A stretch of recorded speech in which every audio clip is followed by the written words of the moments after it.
How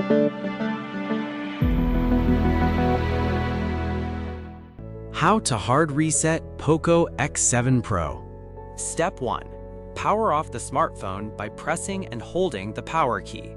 Step 2. Press and hold the power button and volume up button at the same time. Step 3. Release the power button when the Poco logo appears, but continue to hold the volume up button. Further guide is available in the description below. Since the remaining steps are technical and complex, we have detailed them in an external blog post.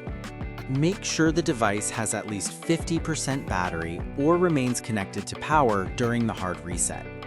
After the hard reset finishes, disconnect any cables and let the phone sit for 30 to 60 seconds before use. Open the link in the description to continue and finish the hard reset process.